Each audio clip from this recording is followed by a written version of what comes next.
Up TV. I am your host, Suzanne Ross, and it's such an honor and privilege to be here today with Kerry Cassidy. Thank you, Kerry. Absolutely. Thank you. Fun to be here. Oh, thank you. We are at the Awareness Life Expo event in Cottonwood, Arizona.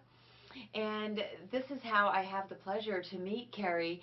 And Kerry, I understand that you founded Project Camelot many years ago. Can you tell me what inspired you to create Project Camelot? I was actually out of frustration. I was a frustrated filmmaker. I was an independent producer packaging projects for Hollywood, and I basically reached a glass ceiling, I guess you can call it. And so I decided to start investigating the kind of UFO thing, and I went to one of the conferences just as a lark to sort of see what people were into, what was going on. And I'd already done a fair amount of research into the sort of sector, and I saw that the speakers were talking on stage, but they would never talk about whether they'd seen a UFO or not. And so I decided to do a short documentary called Have You Seen a UFO, which I actually did shoot and is available on my website. And I interviewed some great people. I interviewed, Rich Dolan, Stephen Bassett, Peter Robbins, East at the Bentwater story, and Jim Mars, just a number of people. It's been, well, actually since then, 11 years now doing this project. And one of my early interviews around that time was also with Bill Ryan, who had become the webmaster and spokesperson for the SERPO project, Project SERPO, I think it's called, .org.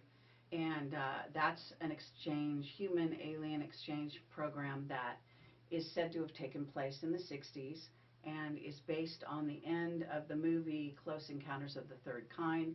You see Dreyfus getting on, suited up to go on the ship. That is an alien-human exchange program, and that's where Project SERPO sort of took off from. It's a DIA, Defense Intelligence Agency, release of information, and much of it, I think, has a lot of disinfo, as they say, but there are elements of truth, and this is what we're looking for in my project. We're always looking for the nuggets of truth. We never expect any one witness to have the whole story, and no one witness necessarily knows even if they're telling the whole truth. In other words, they may be told something by someone else, by a military agency, intelligence agency, whatever, their superior in the military. They tend to believe it, but that doesn't mean it's true either. That could be a cover story.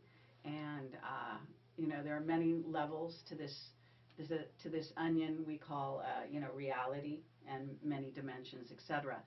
So getting a straight story is not easy.